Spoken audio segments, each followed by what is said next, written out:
बिस्मिल्लाहिर्रहमानिर्रहीम। अस्सलाम वालेकुम डियर स्टूडेंट्स। मैं उम्मीद करती हूँ कि आप सब लोग अल्लाह ताला के फजलो करम से बिल्कुल ठीक होंगे और मैं हूँ आप लोगों के साथ एजुकेशन पॉइंट से, जहाँ हम आज पढ़ेंगे सबक नंबर 19, जिसका नाम है प्यार से रहिए मोहब्बत कीजिए। ये है हमारे पास एक इखलाकी नज़म, यानी कि इस नज़म में हमें इखलाकियात के बारे में बताया गया है कि हमें दूसरे लोगों के साथ कैसे पेश आना चाहिए, किस तरह रहना चाहिए, दूसरे लोगों के साथ प्यार और मोहब्बत से रहना चाहिए, यानी कि उस्तादों का एहतराम करना चाहिए, बड़ों की इज़्ज़त करनी चाहिए, दूसरों के काम आना चाहिए। इस नज़म में ये सारी बातें सिखाई गई हैं, पढ़ाई गई हैं। तो आज हम इस नज़म का करेंगे मश्की सवालात पढ़ेंगे कि इस मश्की सवालात में हमारे पास क्या क्या है, आज हम वो हल करेंगे। तो इससे पहले कि हम अपने काम की तरफ जाएं, मैं आप लोगों से इतना कहना चाहूँगी कि अगर अभी तक आप लोगों ने चैनल को सब्सक्राइब नहीं किया तो जल्दी जल्दी से चैनल को सब्सक्राइब कर लें, ताकि आपको आने वाली हर नई वीडियो मिल सके, ताकि आपका कोई काम भी मिस ना हो। साथ ही साथ वीडियो को लाइक करें, शेयर करें और वीडियो को एंड तक लाजमी देखें। तो अब बगैर टाइम ज़ाया किए चलते हैं हम अपने आज के काम की तरफ।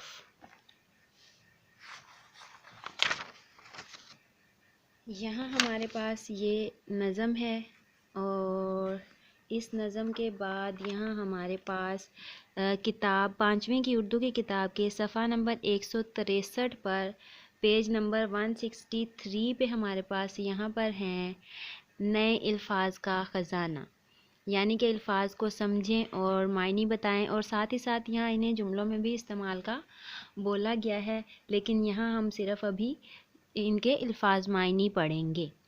तो पहला लफ्ज़ है हमारे पास शफ़क़त। शफ़क़त का मायने है रहम। शफ़क़त के बाद अगला लफ्ज़ है किरदार।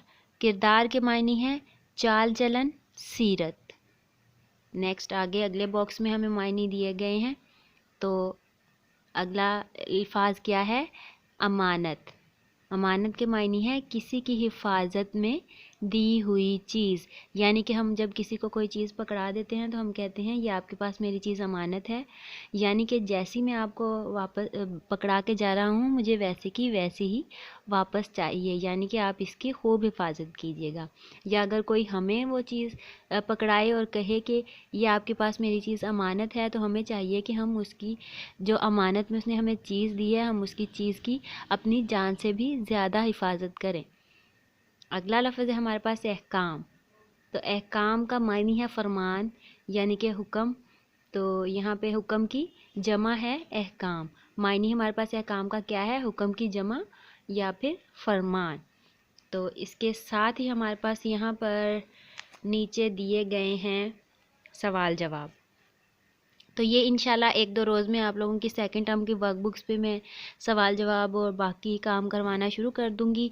तब तक के लिए आप इस काम को अच्छे से पढ़ें, देखें और समझें। यहाँ हमारे पास सवाल जवाब के बाद है अल्फाज साजी।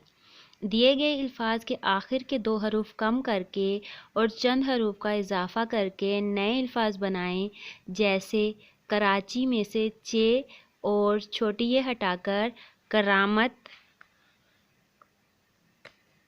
बनता है। तो यहाँ हमारे पास नीचे उन्होंने हमें कुछ वर्ड दिए थे, तो मैंने उसके एक नए सिरे से लफ्ज़ बना के आप लोगों की आसानी के लिए लिख दिए हैं। तो पहला लफ्ज़ क्या था, दौलत। अब जैसा कि उन्होंने 2 लफ्ज़ हटाने के लिए बोला था, तो यहाँ मैंने दौलत में से लाम और ते लत हटा दिया है और दाल और वाव के साथ अलिफ लगाया, तो ये नया लफ्ज़ क्या बन गया, दवा। अगला लफ्ज़ है मोहब्बत। अब मोहब्बत में से 2 लफ्ज़ काटेंगे, ते काटेंगे और बे काटेंगे, या ते काटें एक नया लफ्ज़ बनाने के लिए। तो यहाँ मैंने आप लोगों के लिए एक नया लफ्ज़ क्या बनाया है, मुहिब्बे वतन। अगला लफ्ज़ है खिदमत। अब खिदमत में से मीम और ते मत काट के हमने आगे ये जिम है जा खतीजा बन जाएगा। खेदाल खिद, पहले मीम ते मत खिदमत बना, तो यहाँ पर हमने आगे खतीजा बनाया। अगला लफ्ज़ है इज़्ज़त। इज़्ज़त में से ते काटा और फिर हमने आगे आइन जे के साथ राइल लगाया, तो क्या बन गया, ये इज़राइल।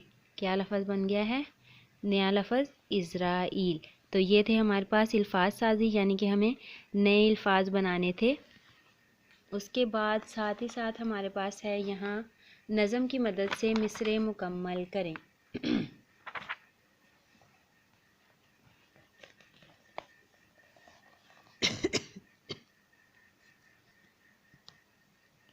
تو اگلا سوال ہے نظم کی مدد سے مصرعے مکمل کریں۔ یہاں ہمارے پاس مصرعے اور نظم سے اٹھا کے لکھے گئے ہیں اور ان میں ہمیں خالی جگہ دی گئی ہے، یعنی کہ جیسا نظم میں پورا مصرعہ لکھا گیا ہے ویسا ہمیں اسے مکمل کرنا ہے۔ تو یہاں میں نے خالی جگہ میں پہلے سے آپ لوگوں کے لیے یہاں لفظ لکھ دیے ہیں، یعنی کہ مصرعے میں نے مکمل کر دیے ہیں۔ اب ان کو پڑھ لیتے ہیں۔ روشنی ڈیش کردار کی، تو یہاں خالی جگہ میں کیا آئے گا؟ پھیلائیے، روشنی پھیلائیے کردار کی۔ نمبر 2 پہ جملہ ہے ہمارے پاس، خوب کیجئے ڈیش حاصل اور پھر۔ اب یہاں کیجئے کے بعد کیا آئے گا؟ علم، خوب کیجئے علم حاصل اور پھر۔ نیکسٹ آگے جملہ ہے ہمارے پاس، ساتھ رہیے ڈیش لوگوں کے ڈیش، ساتھ رہیے نیک لوگوں کے ضیاء۔ یعنی کہ شاعر نے یہاں اپنا تخلص استعمال کیا ہے، یعنی کہ جو لفظ وہ اپنے شعروں میں استعمال کرتا ہے یا نظموں میں استعمال کرتا ہے وہ لفظ شاعر نے اپنا استعمال کیا ہے یہاں پہ۔ اگلا لفظ ہے ہمارے پاس، ہر طرح اس کی حفاظت کیجئے۔ خالی جگہ میں کیا آئے گا؟ کی حفاظت کیجئے۔ یہاں اوپر لکھ دیا ہے میں نے، اس کو اچھے سے سمجھنے کی کوشش کریں۔ اگلا آخری لفظ ہے ہمارے پاس، کیجئے ڈیش سے ڈیش کیجئے۔ تو یہاں پہ کیا آئے گا؟ کیجئے چھوٹوں سے شفقت کیجئے۔ تو یہ میں نے آپ لوگوں کے لیے جملے مکمل کر دیے ہیں۔ کل انشاءاللہ آپ لوگوں کے لیے یہاں زبان شناسی اور قواعد میں ہمارے پاس کچھ حروف کی اقسام دی گئی ہیں، وہ پڑھیں گے اور ساتھ ہی ساتھ ہم اس کی مثالیں پڑھیں گے۔ تب تک کے لیے آپ اس کام کو سمجھیں اور اچھے سے یاد کرنے کی کوشش کریں۔ کل انشاءاللہ ایک نئے ٹاپک کے ساتھ ایک نئی ویڈیو بنا کے آپ سے دوبارہ ملاقات ہوگی۔ تب تک کے لیے اپنا خیال رکھیں، اپنے بڑوں کا کہنا مانیں، اپنے والدین کی عزت کریں۔ کل تک کے لیے اللہ حافظ۔